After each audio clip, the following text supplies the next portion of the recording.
Yeah. 6:30. We'll open the meeting of the Board of Selectmen for Monday, January 6th, 2020. First order of business, I'd like to hold a moment of silence for Athena Thibodeau, a past employee of the town who passed away at the end of December. She was part-time at the library in the early 80s and then worked full-time in the treasurer's office from 1987 to when she retired at the end of December 2014. So just a moment of silence for Athena, please.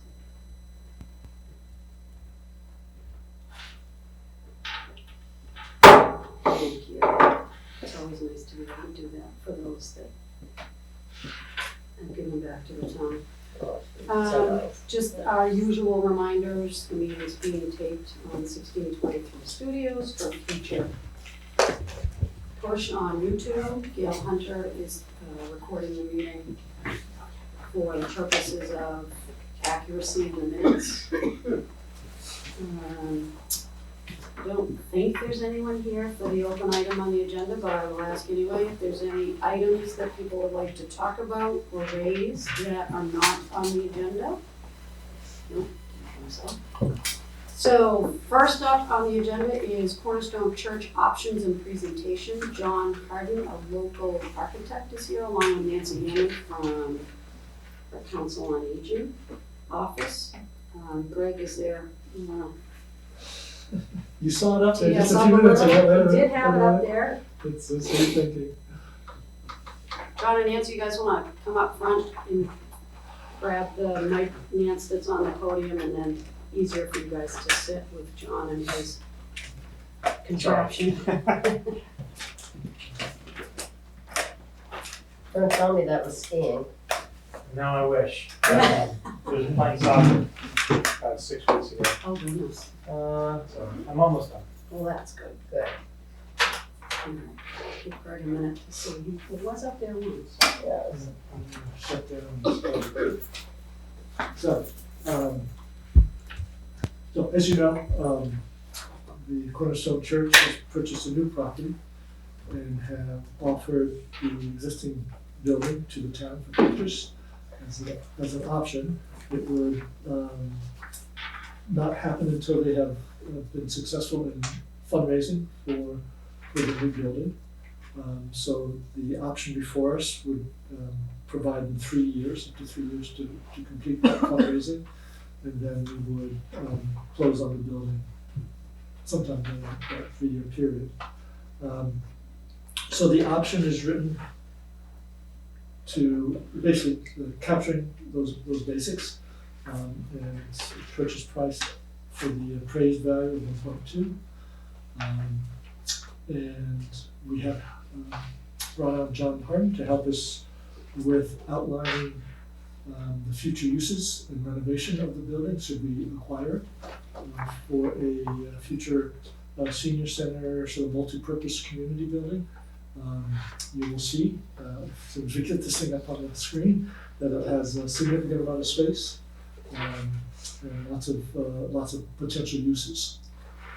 So John has helped us with laying out those new uses, and the final piece that we're waiting for is some cost estimating that John is also working on to have that done.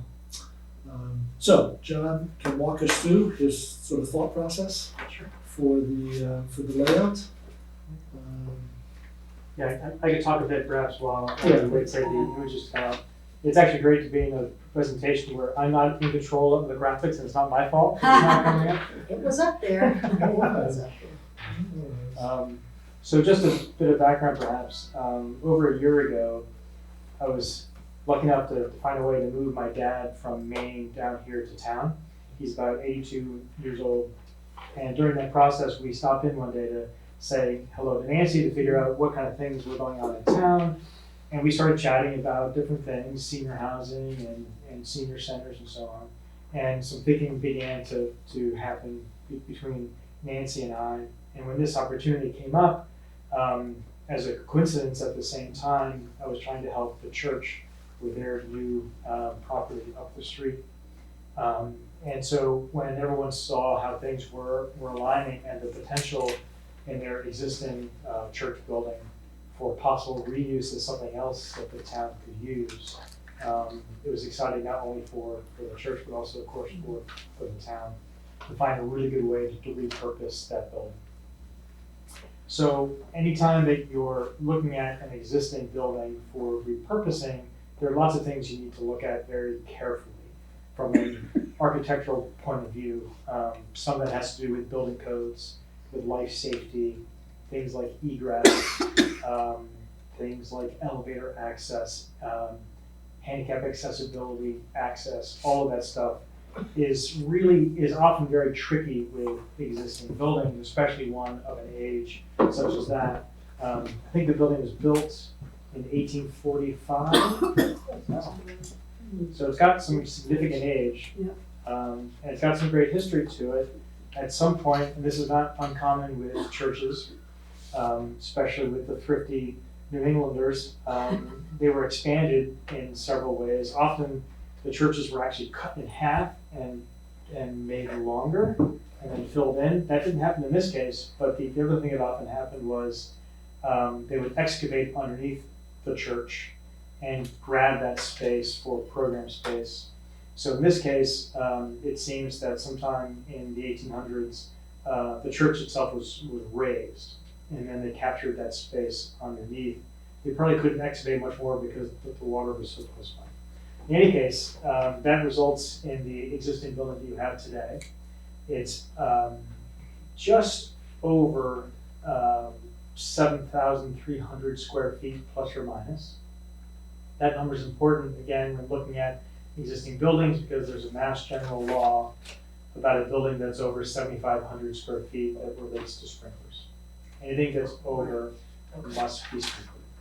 So we're So- at 7,300.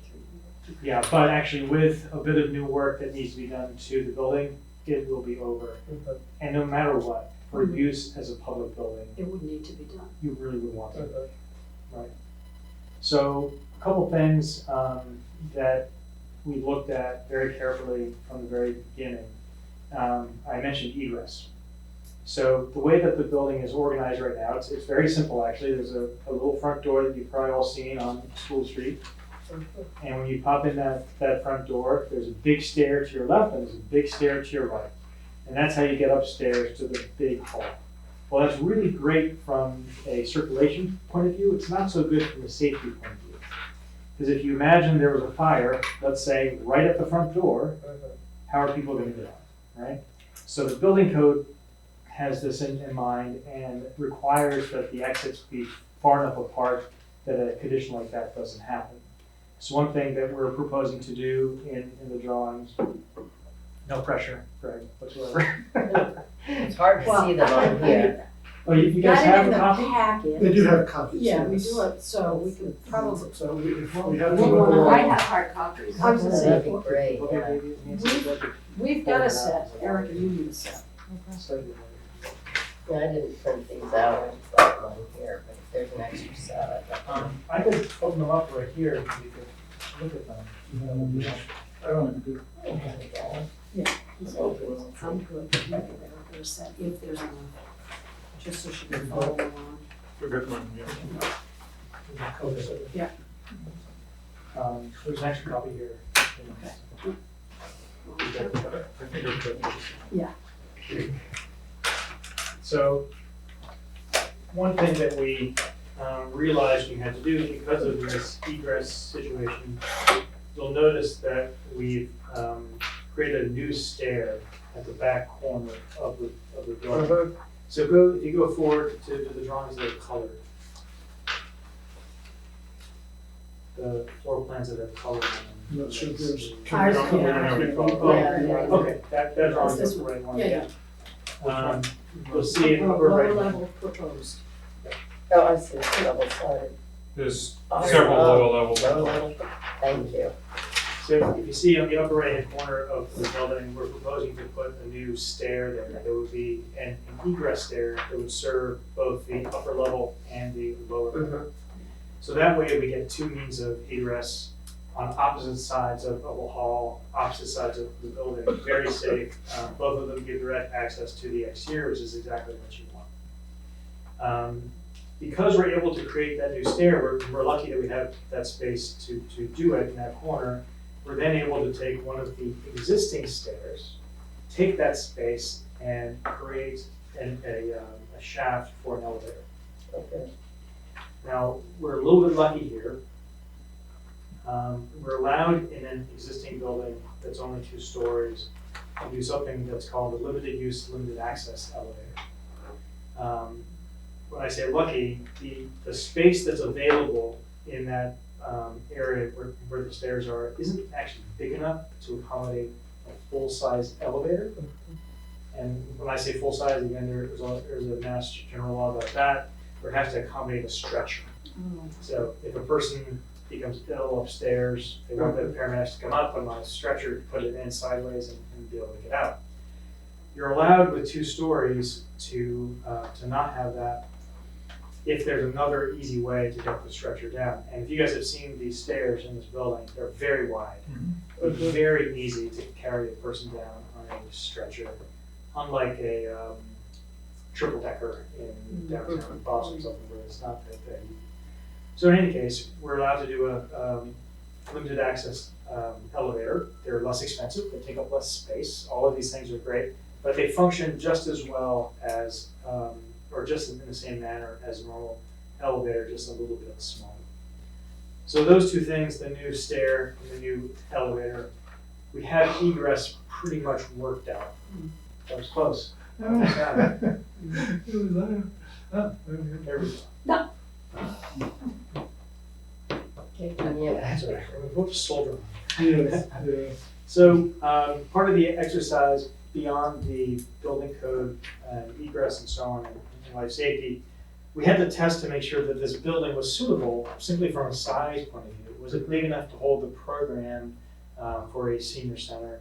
So we sat for a while. Nancy was very helpful in giving us her wish list, let's say, for a senior center. Relatively simple, right? These types of places have offices. They have spaces for multi-use, because you might want people playing cards, you might want to do exercise, you might want to do various other things. There's also a space for a library or like a lounge space where people might go and just relax, read a book, get the newspaper, catch up with a friend, things like that. We're trying to imagine how the seniors in town would want to occupy this building, would want to spend time here in this building. So I mentioned the offices. There's an office for Nancy, there's an office for an assistant on the other side. We, of course, need toilet rooms, which there are some in the existing building, but they're really not enough. That's also dictated by the plumbing code. There's a reception area. So we wanted this to be really user-friendly. So when people came in, they knew exactly where to go. So there's plenty of space for that. In fact, the area, when you come in the door, past the stair, right in that area, that's the reception area. I'm like, pretty squeeze by. Sure. Maybe easier to park than to. Yeah, It's not. Right. It was almost on. I didn't do that. no, I didn't. Okay. But,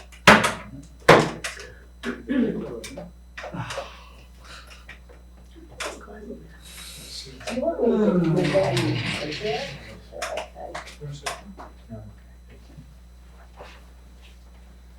Well, in any case, so right next to the reception area, what we're imagining what often happens is people might come and need a ride.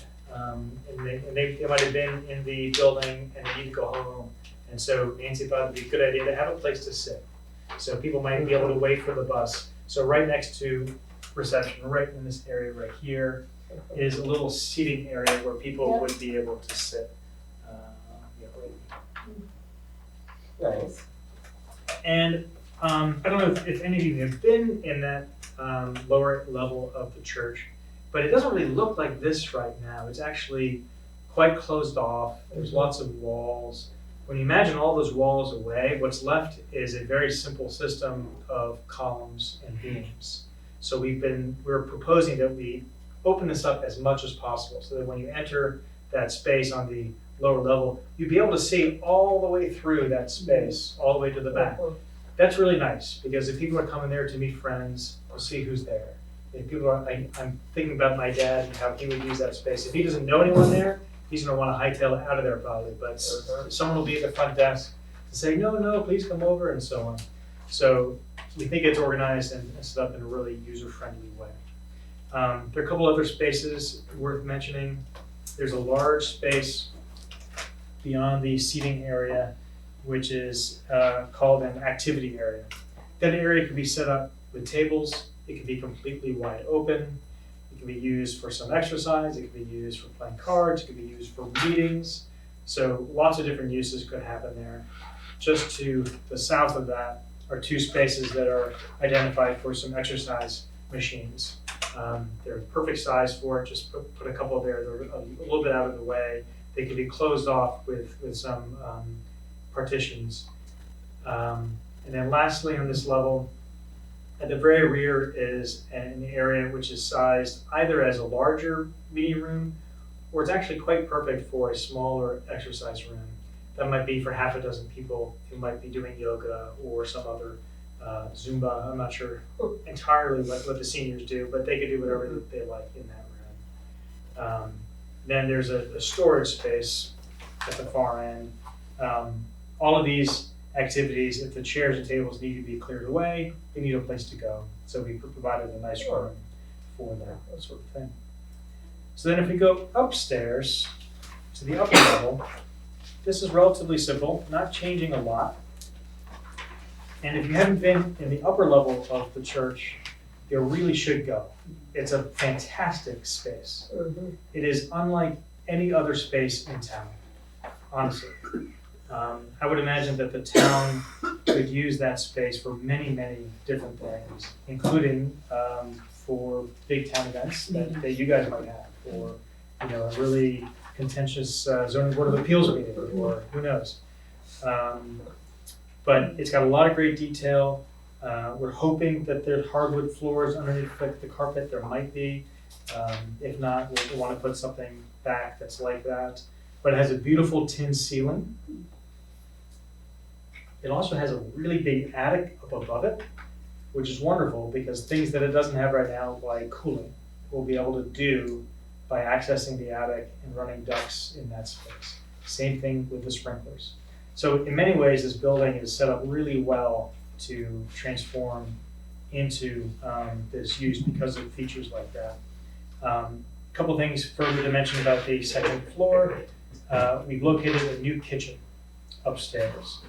So this is really important because if there are events in the hall, you'd want to have that at the same level as the kitchen, so that a soup dinner or a pasta dinner or whatnot could be made and served in that space. We're going to be talking to the health inspector to determine exactly what's required. I'm assuming it's a commercial kitchen with a proper hood and so on, but there's plenty of room to achieve that in that space. There are a couple more toilet rooms up here on this level, and then there's an office up here as well for the activity director.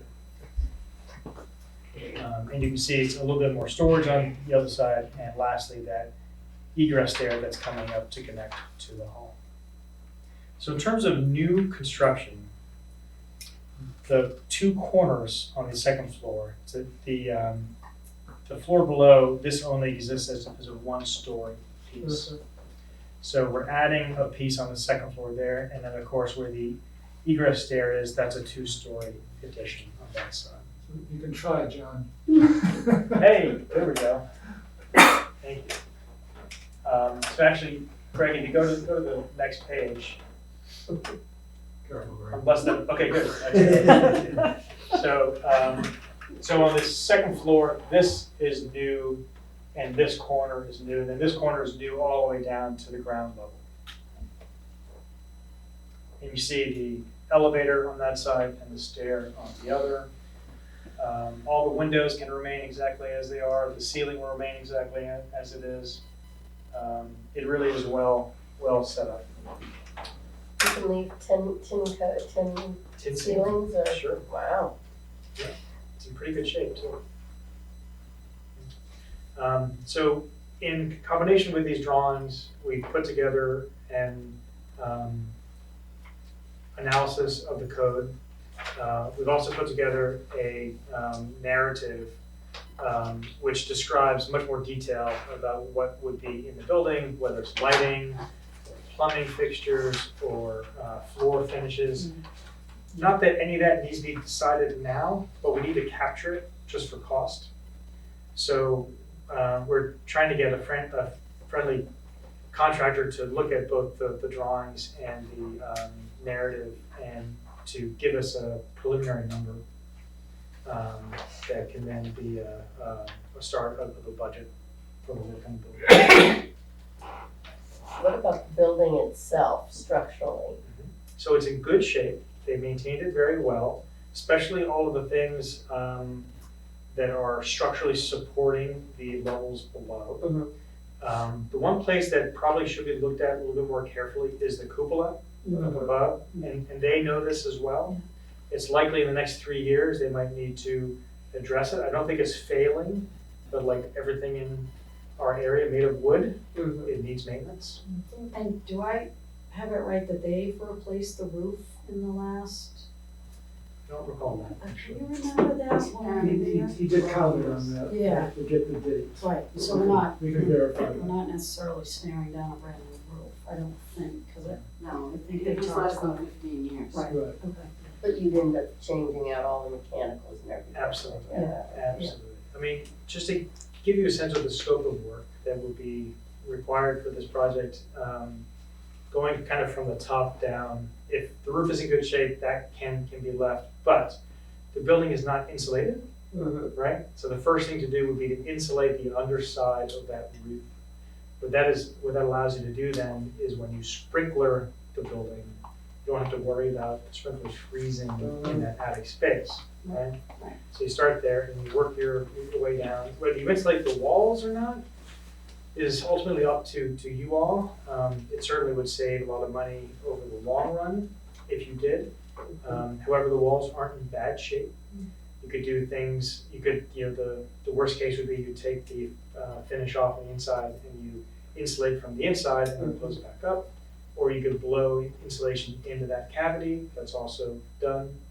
Or you could just leave it as it is. And what about making the entrance outside from the School Street side handicapped accessible? Thank you for asking that Accessible, question. right. Yes, so it is 15 inches above grade, which is not bad, it's 2 steps. So what we've drawn in the drawings on that lower level is a very simple ramp that goes to one side of the entry. And since it only has to navigate 15 inches, it only has to be 15 feet long.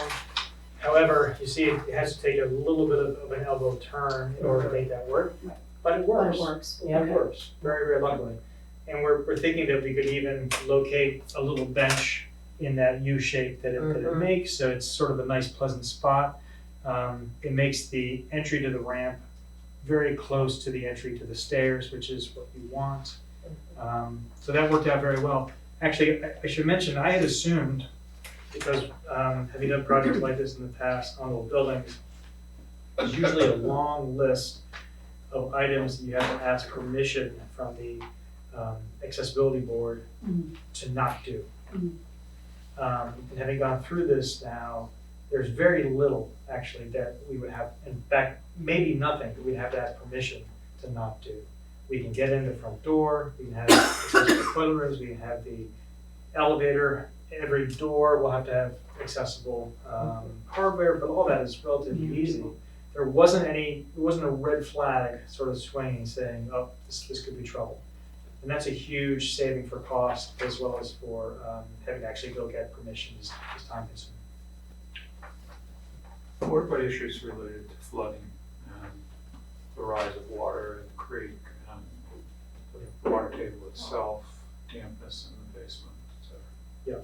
So they have had flooding in the mechanical room, which is the furthest back below Is the extension? Yes, below that area at the back. Yeah. And so they've had to deal with that in terms of replacing a furnace, I believe, once. So when work gets done on this, we should think either about raising that floor level a little bit or making the perimeter of it kind of plan ahead for that possible event. But the good news is the lower floor level is high enough that it has never been wet. We've had some pretty good floods in the last 5 years. So it seems that they had kept that in mind when they figured out, it's about 6 feet. It's about 6 feet above grade. It looks like this, it says mechanicals at the front here. Yeah. So are you talking about relocating or is this? No, that's just extra for, mechanical. that's just for the elevator. Okay, all right. What is that FEMA map that we had a year ago say about this area? The FEMA map. Oh. Yeah, Right, this so is- this is, that back, yeah, definitely. Yeah. But how their creative new drawings, like how far up does it go? Do we I don't know exactly in terms of the foundation there. But that's something we can verify.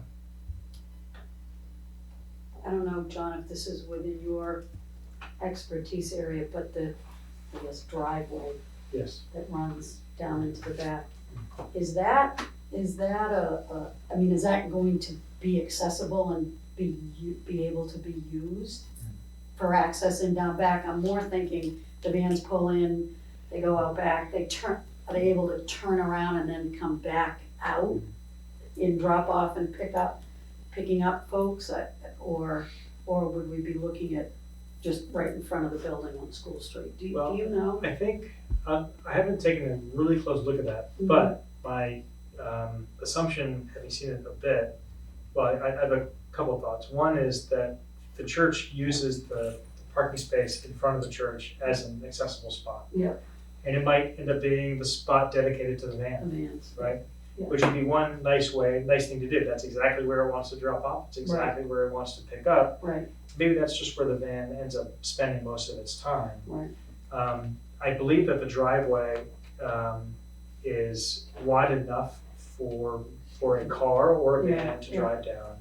I know that what I've drawn in the back just to test it, there's enough area back there for about 12 parking spaces, which isn't bad. It's not great, but it's not bad. But there's also enough space that I believe we could create some way for a van to turn around, perhaps in a 3-point turn, maybe not in a complete loop type thing. Yeah, no, I was thinking more in terms of the whole parking issue and concern that people will have too. Yeah. You know, when they say, well, there's no parking, Yeah, well, why is this yeah. a viable site? Because there's no parking. A lot of places don't have parking though. Rockport has 3 spots designated Okay, to their center. okay.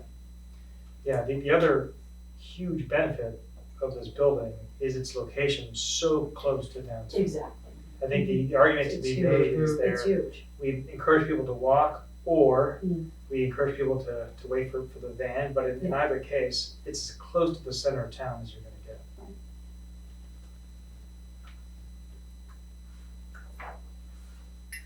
Any thoughts, any questions? I'm just looking at the FEMA map right now, and of course, it's not very clear. You have to zoom. Yeah, but it's not clear when you So zoom in. a funny thing happened with the FEMA map when it came out again. Yeah. A lot of spaces that you know are gonna flood weren't in a flood zone. Mm-hmm. It's odd. I'm not Yeah. sure what happened. And the ones that they showed were, it was very, Well, I Maybe mean, they lost funding or something. yeah, I mean, I think, it's logical to know that we'll have certain work to do Yes. to try to mitigate possible future flooding, because we've all seen it, so well, and it should help once we Not do a the surprise. culverts. Once that's all finished, that should help. And some of the culvert work may Some of it. help. But we still want to be mindful Oh, yeah, and, Yeah. and potentially relocate or raise at least Mm-hmm. the furnace and some of that mechanical that's down below. Well, it would make sense that if you could, from the beginning, have it in a place that you don't have to worry about it. And I'm sure you thought of that.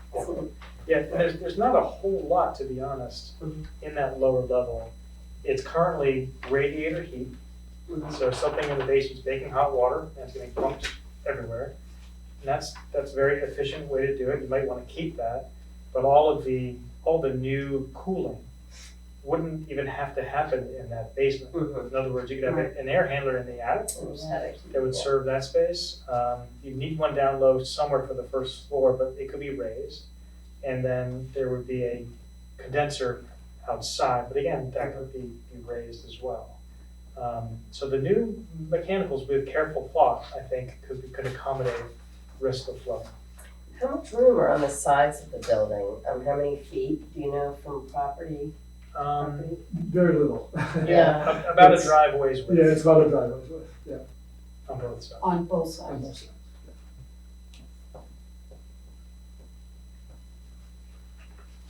Do you have any thoughts or questions or?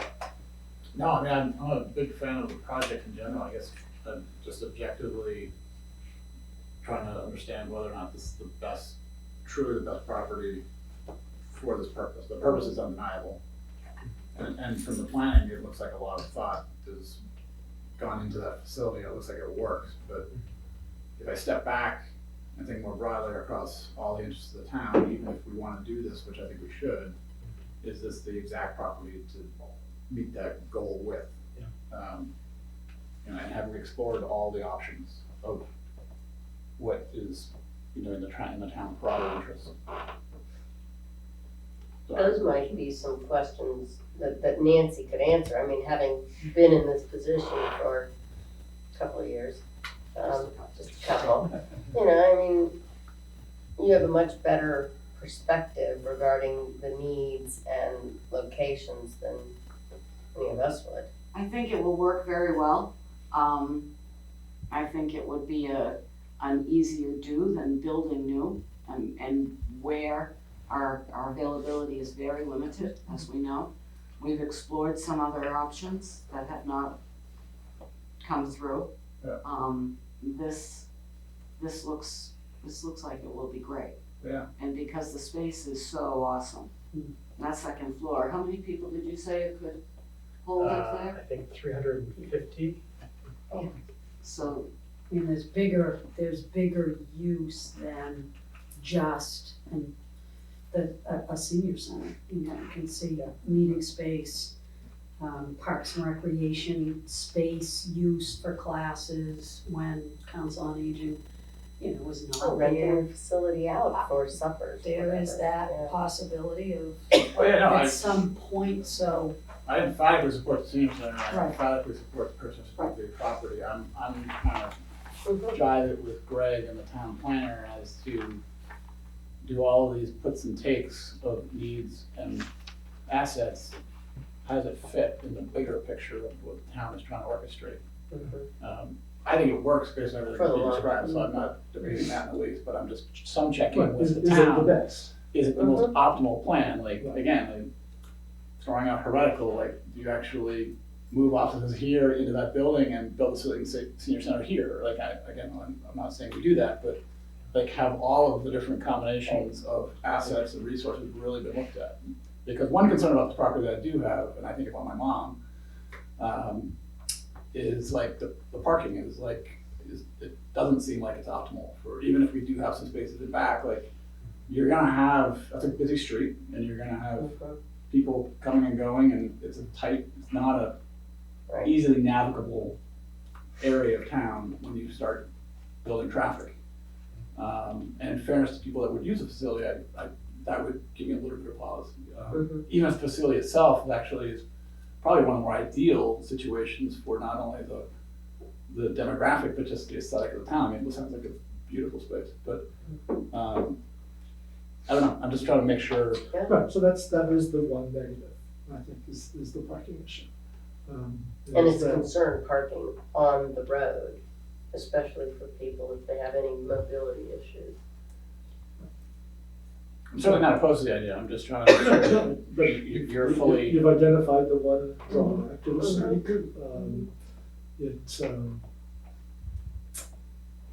I don't think it's a fatal flaw, because I think you do have the parking out back for at least folks who are, of least mobility. You do have the parking on the street and the drop off. You know, for those who are able to walk a half a block, you have all this parking. So, So we revisit again, it may be completely sufficient, I will profess that I don't know, I'm not familiar enough with the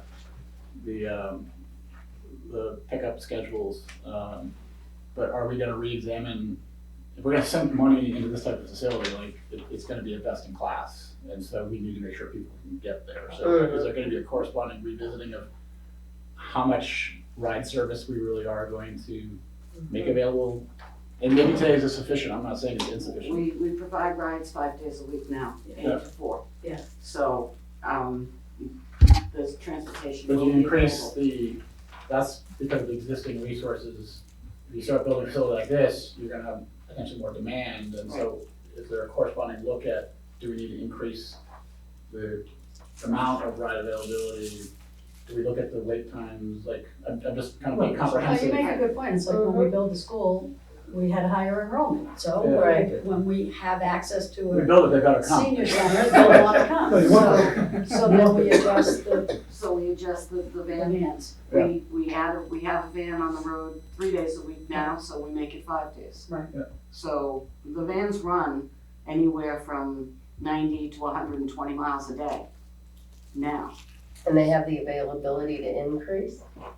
We just have to increase the staff, the hours. What might be an interesting way to solve it, if parking is here and there's enough here in quantity to accommodate the need, a shuttle or another van, a second van, that's only job would be to go from here to there, might be one way to solve it. It's not the most convenient. And I see people coming in the morning, doing a class, having lunch, doing an activity in the afternoon, and going home at 3:30, 4 o'clock, when they've spent the day. And that is so important for the shut-ins and isolated people to get the socialization and just be out. And so we drop them off, they spend the day, and pick them up and bring them home. People drive, will deal with the parking. I know other centers, as I said, have no parking and people drive. Rockport doesn't even have a van. So they have good success. And are we looking at uses sort of based on what we've heard from people in town as well as what the other senior centers are doing? You need programming? Right now, we have programming at the community center 3 or 4 times a week. We have programming at the Congregational Chapel 3 times a week, yoga, Zumba. We have the weight strength building program. We use the Magnolia Library for a program. So all the programs that are out there will come under one roof then and be better managed. So for better numbers, because there's no way for me to know who's really there unless I'm there every Monday and Thursday at 8 o'clock to check them in. And I can't do that. Okay, we good for now? Thank you very much for all the work. It's exciting. So you have in your packets the option. Oh, which, yeah, that's right. So looking for any feedback on that you might have. Lawyers have gone back and forth and they are in agreement with it. We had Copeland Page representing us and the church had Mark Glutsky representing them. So from their perspective, they think the option language is good and ready to go. Attached to it would be a purchase and sale agreement that would not be signed at this point. It would be signed if we were exercising the option. There's still some tweaking of some language on that. It's not major, it's minor wordsmithing that's going on. But it would be helpful to know if you had a chance to look through the option, if you had any issues or concerns with the word. Anybody? Well, not necessarily, my purview to parse this one out, but, I guess what I wanted to,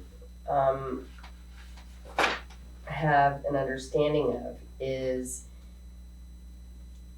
going forward, if for some reason either party wants not to continue, what are the, terms for canceling? So the only way the church would be able to bow out was to be able to say, we weren't able to raise sufficient dollars.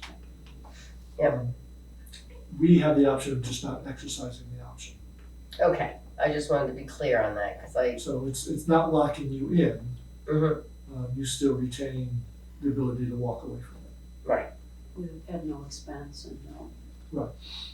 They just let it expire, okay. which means 3 years. Now, the other, Well, yeah, I mean, you could declare your intention to not exercise it earlier than that. the other question I had is regarding the as-is. It says with respect to the property, its present condition. So if there's a 3-year period between now and when we can actually exercise that option, that's a long time for a property to, I mean, may or may not be maintained. And that concerns me, that if it's being sold as is, as of now.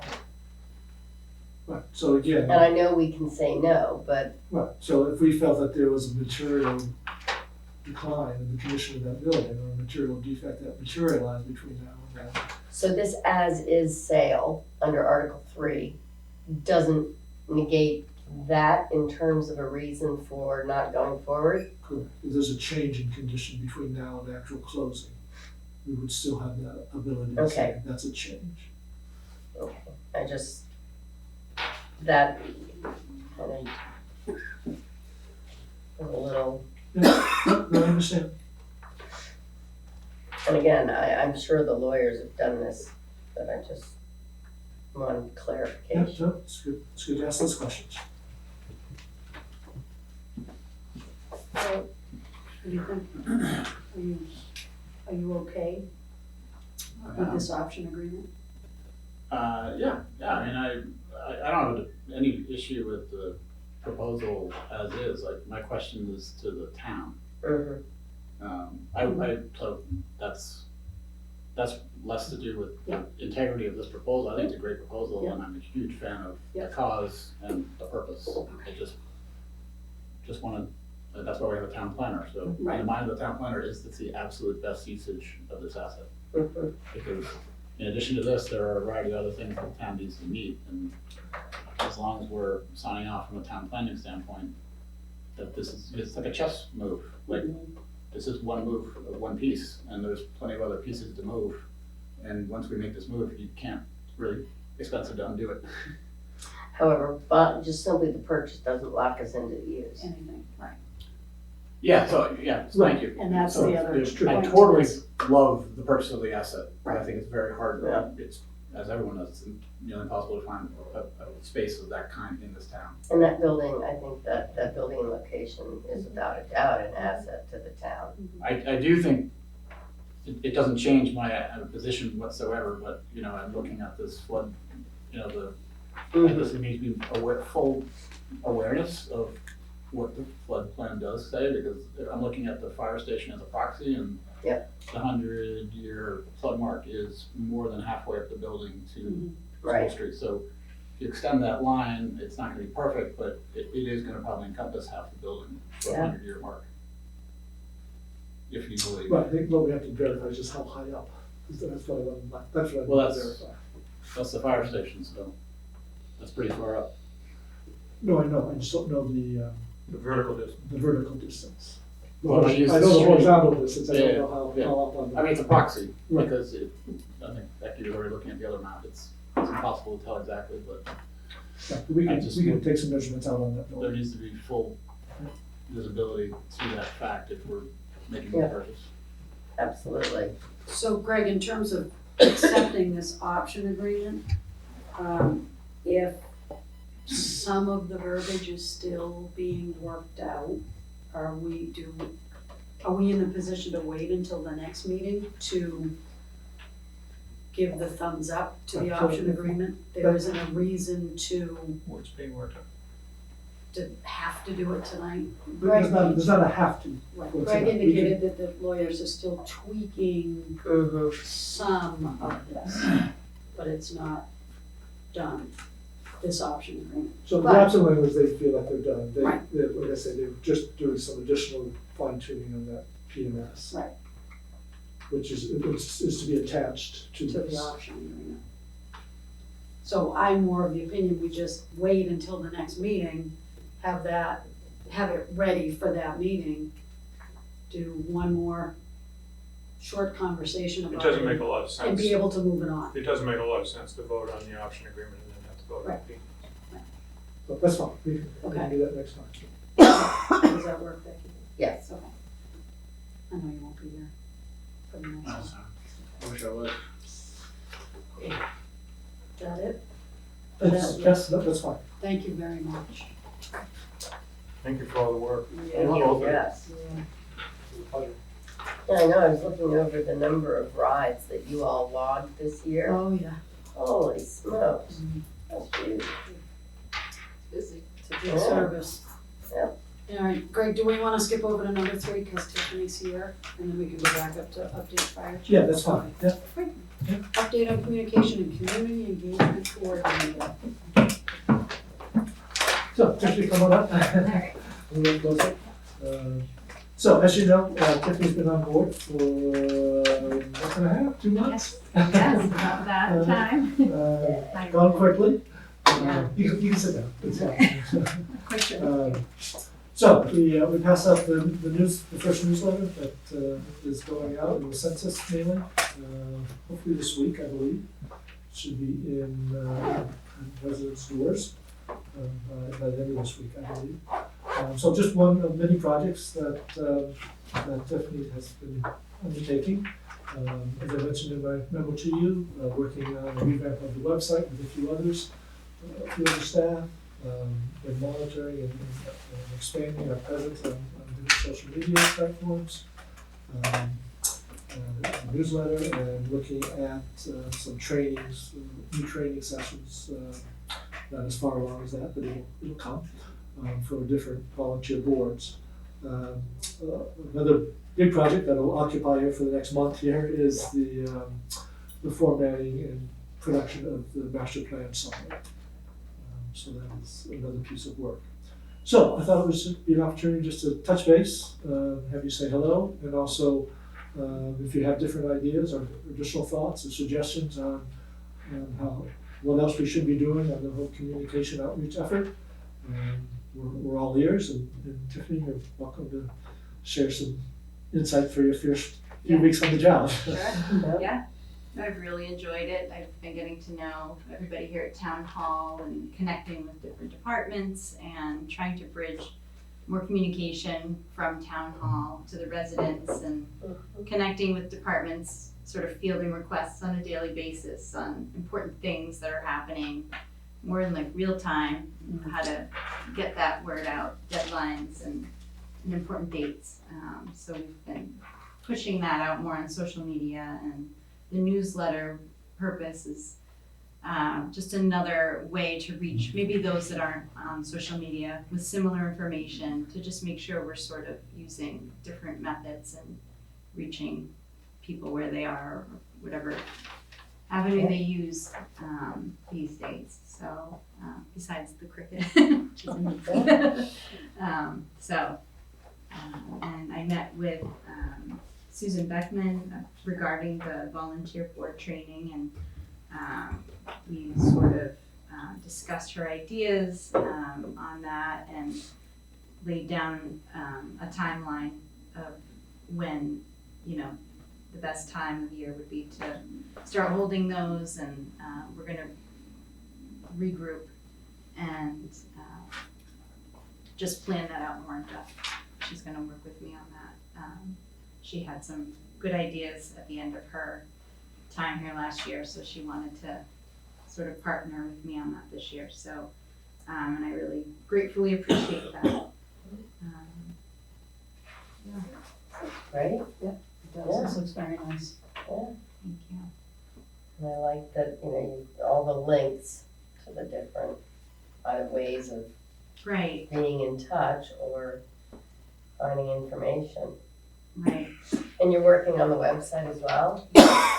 There's a team of us here. I'm appreciative to be able to have insight on that and give my feedback. We're in the midway process. We're working with Civics Plus as our platform, and they just came back to us with a layout, and we're giving them feedback on color schemes, and I'm hoping in a larger picture this can be, we can develop more branding guidelines, Yeah. colors and fonts that we use across the board Right. here.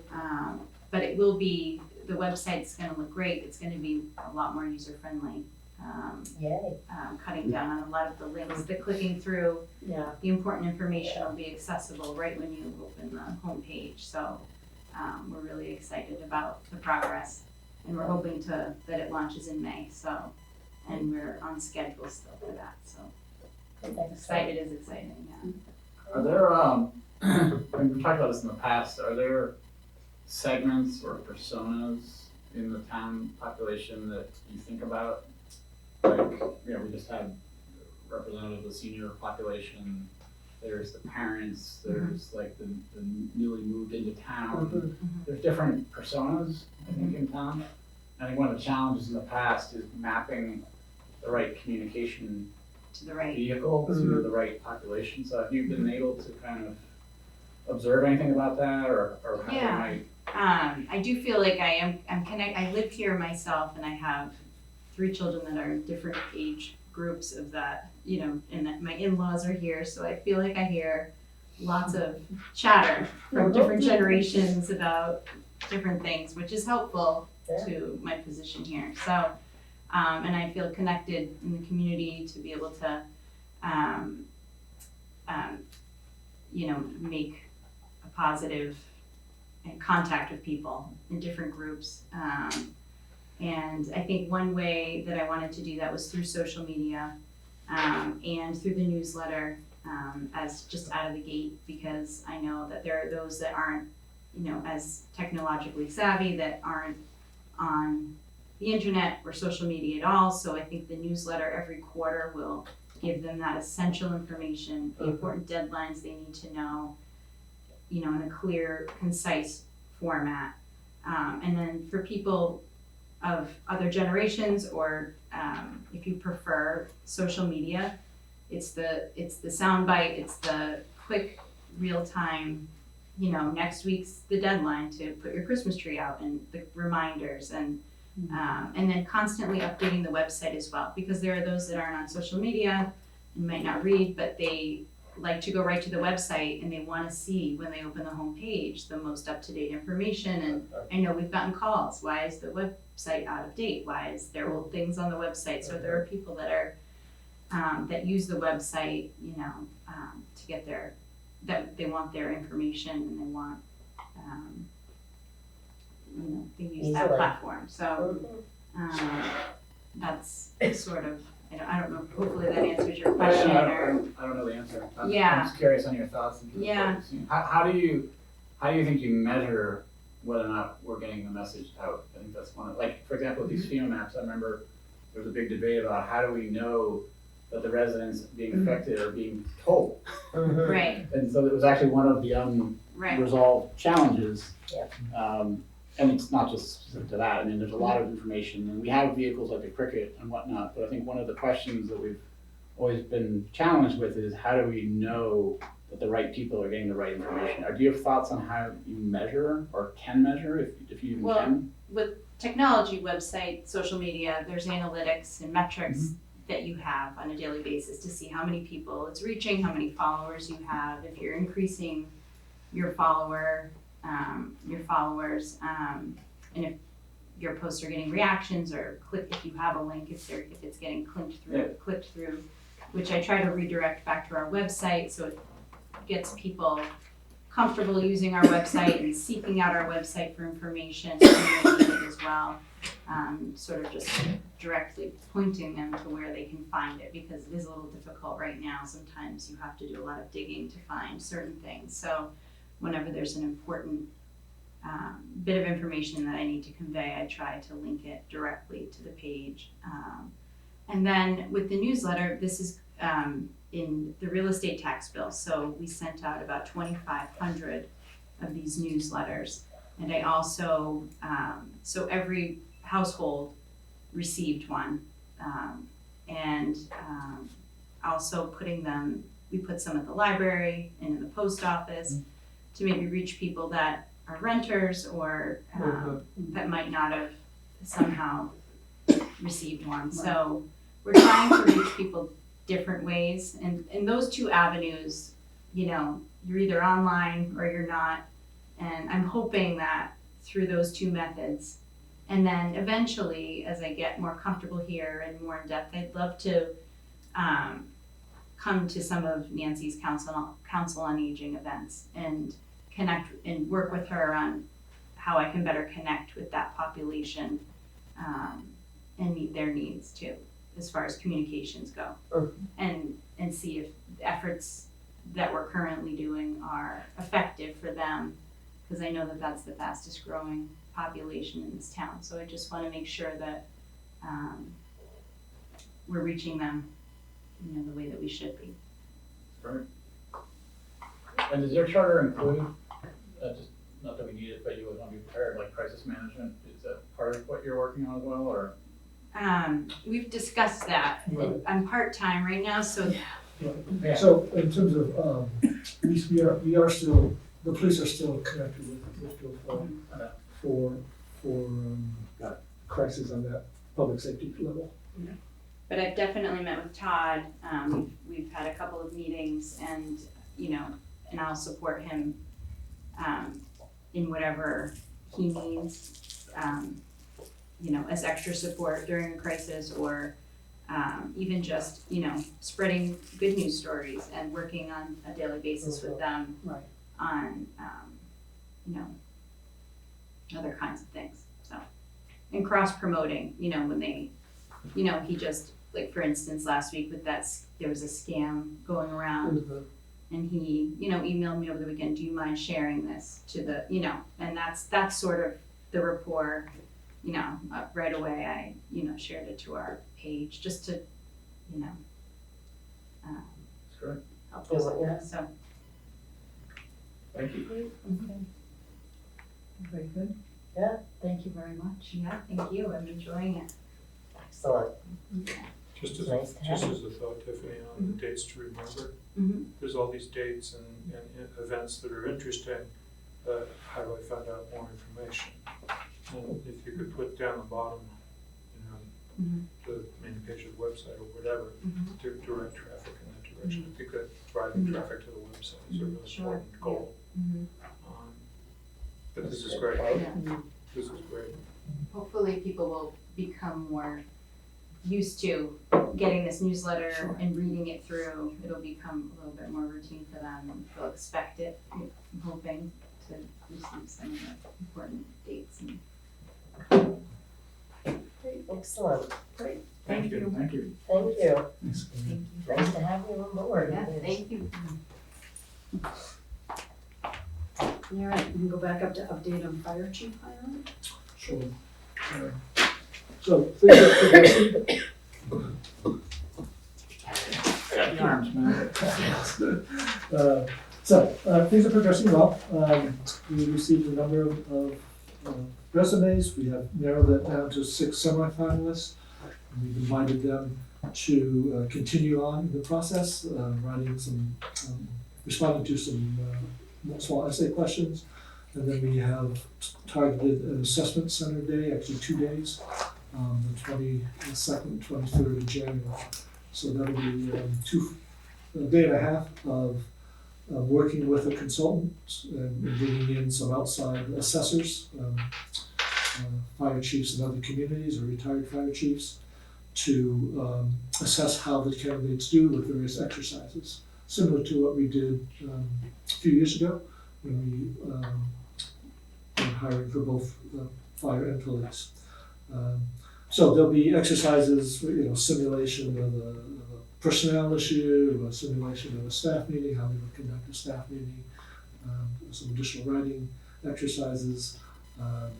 And during the time, they're constantly getting pinged with emails, sort of their inbox that's constantly interrupting them, and see how they respond to those, prioritize those needs and this sort of thing.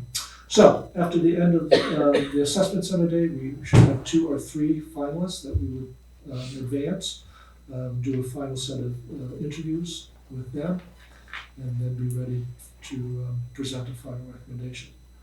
And so, a couple of questions for you.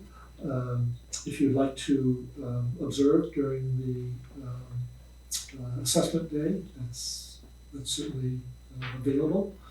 Is it gonna be here? It will be here, yes, it'll be at Town Hall on the 22nd and 23rd. It's a Wednesday and Thursday. And then, so that's question 1. Question 2, in terms of the final interviews, if you wanted to have a couple of you participate in that, and then have once we have a final selection, have that person come in for one more round with all of you at a public meeting as the final step. I'm out of town on the 22nd and 23rd working, Okay. so unfortunately, because otherwise I would really like to be here, but I'm out of town. I am as well, unfortunately, but I'm glad I volunteered for the interview process. Yeah, and I Yeah. think the way we did it with the police chief, the recent police chief advancement, I think having that candidate come in Right. in the meeting format with all of us has worked well, so I'd like to see that happen with that final candidate that gets moved forward. Mm-hmm. It depends on who the candidates are. Yeah. Because my understanding is that one of the candidates is someone that I have a personal relationship with, and if he's going to be involved in the assessment center and the final interviews, I'd have to recuse. Right, so maybe that's. So you and I should talk about Yeah, that. yeah. Because I would very much like to be part of the assessment center and the interviewing if that candidate is not applied. And I'm going on information that I have back from prior to Thanksgiving, so. Sure, yeah, let me update you on that. We do have a small citizens team as well, a couple of firefighters and some citizens. And they'll be participating in the 22nd and 23rd. Right. Yes, they'll be at the assessment center, and then Right. is it then your And goal then- to continue with them in the interview, the Yeah. question and answer process? Exactly. Exactly. Well, why don't you work with Jeff and see Yes, where he stands first, and then Because I'm very interested in the process. Yeah. Eli or I can be that second person if we can figure that out. What's the Let's time know where frame Jeff for is. the assessment center? so it'll be that 22nd, 23rd of January. Time, Time, it starts at 7:30 in the morning, It'll go the 2 or a full day and so a half. it'll be, at the least. first day will be like 7:30 to 3:30, and then the second day, like 8 to noon. Right. So there won't be much to do, observe, or to engage in the morning of that first night. They'll be mostly doing their writing exercise and doing their inbox exercises. So it'd be more that Wednesday afternoon and Thursday morning. okay. And I can confirm times. Yeah. I mean, That, we're working with the consultant to just nail down that schedule. That's great. And then, so, it'll probably be, that might not be the next week, but the week after that would be when we would probably schedule the Then interviews. the interviews. And then, a couple of weeks after that, at most, a final interview before all of you with the finals. All right.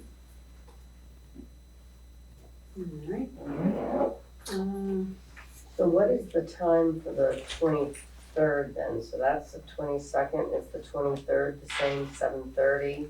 A little, like from 8 to noon. But let me confirm those times. So they're working, the consultants are working on just tweaking Okay. that schedule. I'll share that whole schedule with you when I have it. Yeah, and I would, happy to do the interview process, I just. Yep. Whatever. Once you nail down Yeah. dates, times, you can get out to everybody and then we'll be good. All right, budget review. Hmm. We are meeting tomorrow night with FinCom. It's correct? tomorrow, Instead not of- Wednesday, but tomorrow. Right. Everybody got that? Okay. At 7. Correct. Yeah. And again, focus is on DPW tomorrow night.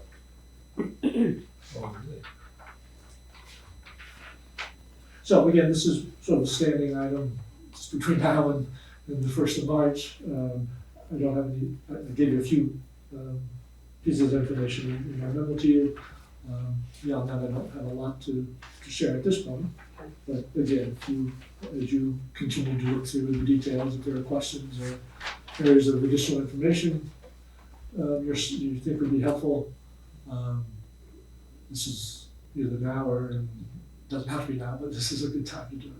Oh, I have to admit, I just realized in your notes, now the school budget is the 15th? Or was that a different date, or was that always the same date? Okay. All right. So all the dates are what we had at the last meeting, none of those dates have changed, Except for tomorrow. except for tomorrow night. Yes, Okay, that's correct. okay. This document says January 28th for the school budget. That's for That's the, the that's their school. formal hearing. Yeah, That's the school committee's hearing. The 15th is when they're in with the finance To the committee. finance committee. right, Yeah, okay. exactly. So yeah, lots of different, a lot of different days floating around. Right. It's, it can get confusing. Okay. We good to go on to consent agenda? Yeah, unless there are other specific questions or information you need, but that's fine. Okay. So under the consent agenda, there are Board of Selectmen minutes for December 2nd, December 9th, and December 16th.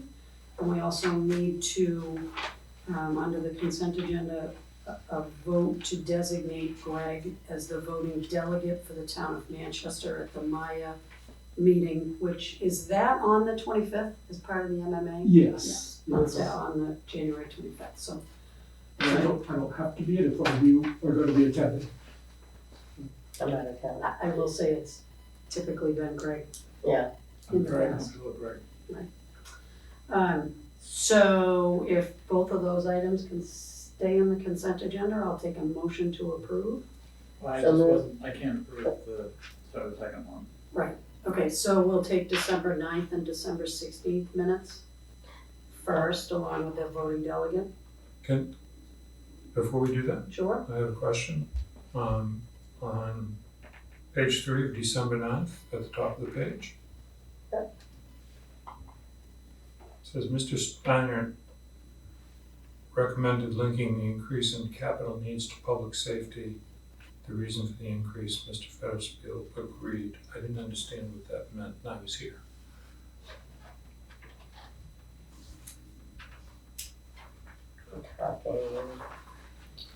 I have it recorded and I can tell you what was said in the Yeah. recording.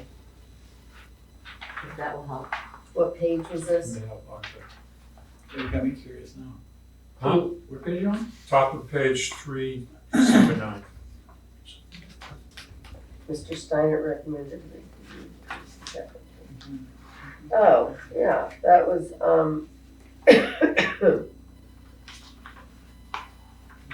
It was around fiscal challenges in that section. I remember that. And you were talking about, was this pertaining to Oh. emergency vehicles? Well, I think, well, go ahead. It was the water line, wasn't it? It was the water line, yeah, that was my memory, that leaking, It was just, yeah. making the connection between how some of the improvements enhance our public safety abilities. So in this case, how. Looking comprehensively at infrastructure spend with public safety spend to see whether or not areas, susceptible areas of town, in fact, are becoming improved. Was basically my recollection, but Right, so again, a specific, when we are improving, if we're improving the water line, how does that improve water flow to fight fires? it's, East Manchester is what we were talking about. Good. Yep, that's fine. Okay, so I'll take a motion to approve the minutes of December 9th and December 16th and the MIAA voting delegate. So moved. Is there a second? Second. All in favor? Aye. Opposed? Okay, now I'll take a motion to approve the December 2nd meeting. So moved. Second. Oh, it's done. All in favor? Aye. Aye. One abstention, Gil. Arthur. All right. Correspondence, letter from Department of Housing and Community Development in regards to award of small town housing choice capital grant, invite to kickoff of 375th celebration, request from planning board for joint meeting remaster plan partnering initiative. Greg, is it January 21st that meeting? Yeah, that's what we're targeting for that, yes. And that's our regular meeting. That's the regular meeting. So it'll be It'll on the Tuesday, agenda but for the it's regular the meeting. regular meeting. Yes, because Monday's the holiday, all Yes. these dates in January. Yep. So that'll be the, joint with, or have planning board? It'll be on the agenda and planning board will Correct. join us. It's your meeting, but they'll It's our be joining meeting, you but for they'll that portion. And members of the finance committee as well, or will they? Oh, that's, Be yeah, certainly let notified. them know, yes. Yeah, Yeah. okay. Yeah, that's a good point. Comcast Cable Communications letter and a letter from Mass DOT in terms of the Central Street Culvert Project eligibility notification. Mhm. Do you have any comments about any of those items, Greg? The No, the communication grant pieces. award, we'll be getting more information out on that. The actual ceremony for that is this Thursday. It's down in Brockton. It's not Yeah. very convenient for us. But if you're able to make a trip down to Brockton for 3 o'clock, Sue Brown's gonna be Oh. Well, for 3 o'clock, representing the town that's official. really good. Yeah, I can't make it myself, but she offered to represent us, so I appreciate that.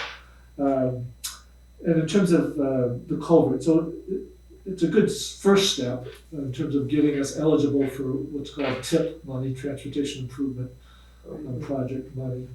But it's a long road to actually get those dollars. It's very competitive. We're competing with the 130 other communities in the metropolitan district. So we will, but it's a good first step. They did deem it eligible, and so we will continue on with that process. Would our legislative offices received a copy of that letter as well, do you know, or is that something we If should they just haven't, I'll forward make sure that to they them, do. just so they're aware that we inched a little bit Yes. closer for them Yes. to keep No, we're pushing? keeping in touch with Ryan in particular, and we'll share it with Bruce as well, Okay. and obtain their help as we go through the process. All right, town administrators report. Can I ask a question about the Comcast submission? Oh. Is that just an FYI for us? Mhm. It is, you can comment on it. So they said that, yes, there's competition through, Through AT&T TV Now, which is a streaming service, Which is also owned Along by with DirecTV. YouTube and a whole bunch of other streaming services. Right. And they're saying that is the same as what they're doing? they say that offers competition. So that they don't have an absolute monopoly. I know. I'm just really fed up with the lack of service that we get from them, and the increase in price, the regular increases in price, that has led so many people to feel like they don't have a choice. Because when you look around, there's no AT&T digital technology coming into town other than this. Right. and Verizon is limited. Verizon DSL is not coming Mhm. in, and probably never will, because of the limited population here. It seems like they do have a monopoly, Mhm. and, is this just a pro forma that they plunk this in and the FCC says, yeah, you're right, it's cool. Right. We're not gonna look any further at that. So we can write a letter saying that we disagree. And we can send it off. That's. Mhm. Who's we? The Board of Selectmen, or you, or? I mean, I can do it on behalf of you, on behalf of the board. If you want to do that, I would love to sit down with you to get some specifics that we might pepper the letter with.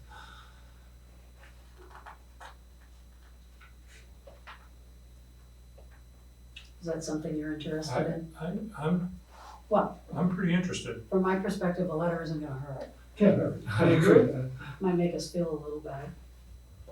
I don't wanna just feel better, I want something that provides us with some options besides Comcast, because I think Comcast has come in and they offer these great introductory packages, and 3 years later, you're paying $250 a month. Yeah. For nothing, for garbage.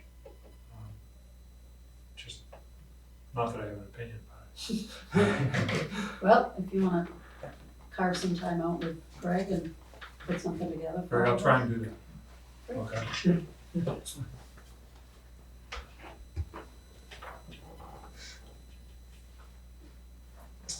So, updates, so basically headline, the construction work has come to an end for the season. We're still doing a bit of, work on some of the service lines, on the harbor loop, the sewer service lines. That should be wrapping up in the next week or so as well.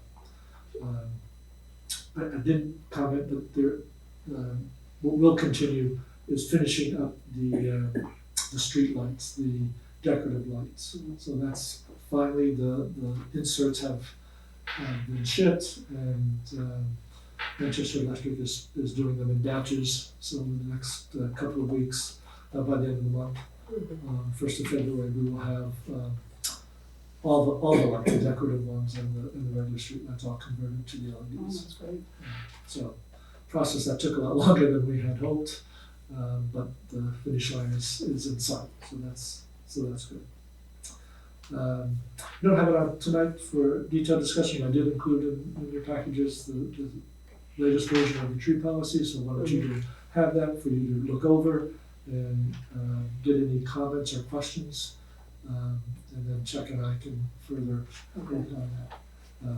But you can anticipate that being, if not on your next meeting, then the one after that. We'll take that up in more detail. Coming up on this Saturday, we have Eagle Scout ceremony. And so I'm hoping that one or two of you might be able to attend that. Oh, I can be there. That's great. That's great. We do have the, what do I have here? Yeah, it's 11 o'clock. Yeah, 11 o'clock at the Legion. Yeah. And we do have the proclamations for you to sign. Yeah.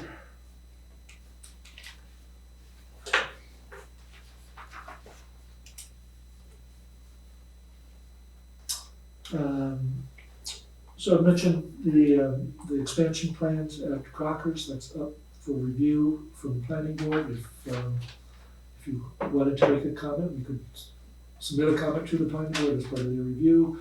The Conservation Commission has approved it, as well as Brian has reviewed it and feels that it fits in with the overall harbor and operations of the harbor. There's an expansion of their floats, their docks.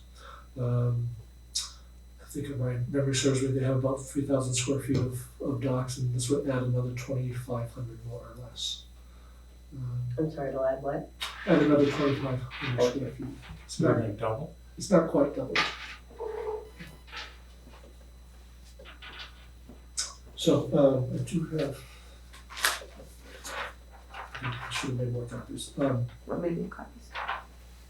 people want to take a look at, How is that taxed? Is that taxed to business revenue or is that that's not, there's no property? personal property. Is that?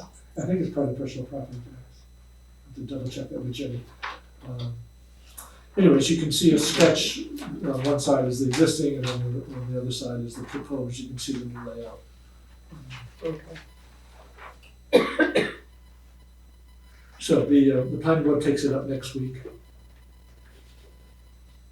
And residents, with neighboring properties been notified? Yes, yeah, people have been notified.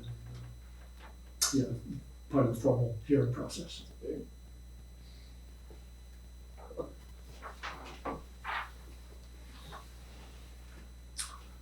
And then finally, the last thing I had was just a few staffing updates. Said goodbye, or about to say goodbye. We said goodbye to Beth last week, for a second time. And we're saying goodbye to Cindy at the end of this week. Two very long serving employees, two folks who will be missed sorely and have done a great job for the town. So we have Karen Cretone, who's replacing Beth in the building department. And we will have Jenna Grasso starting up in a couple of weeks, working with Jen in the Treasury Collector's office. A few glitches on new patrolman note in my notes to you. And also Chuck Dam, though he wasn't today, he is taking leave, paternal leave. His baby was born just before Christmas, so he's been out with that. And he'll be out until the end of February? Yes, he'll be in and out between now and then. Why are there two different ones? Sorry. We ran out of one supply. And no significance in the difference. Becky, that kills me. That's the way he knows that, so I'm so sorry. Will Chuck be in That's official. He'll be tomorrow. tomorrow night? Yes, yes, he will. Oh, and one last thing for your calendar. So Seth Moulton is holding a town hall meeting in town on February 3rd. And that is the same night as our regular meeting. He's holding the invited local officials, yourselves are invited for sort of a pre-meeting at 5. And then he's gonna hold the more open session for the whole public, I think at 6:30, which is Where? at the high school. So if you're able to make it at 5, that would be helpful. And an opportunity to have a little more focused time with him. And that's 5. That's 5 o'clock, yeah, on the 3rd, at the high school. And that's, It's a meeting night for us too, so. yeah, so we would do that and then come And here. then come here, Okay. right. So we would be with him from 5 to 6 and then move back over here. I love that you send the meeting thing. That's good. Did you determine that a meeting, All right. if you all go? Oh, yeah, would that have to be Oh. posted? Well, it's not your. I mean, I could hang around and take notes. Yeah, no, it's not our meeting. No, it's not your. So you don't. You're not conducting business at Right. the time. Oh, but I wanted to go. Oh, You're welcome. okay. We always need to. Anything else? So that'll do me for now. Great. Anybody have anything they'd like to issue, concern? Yes, happy Comment. New Year, everybody. Happy New Year. It's 2020. It's 2020.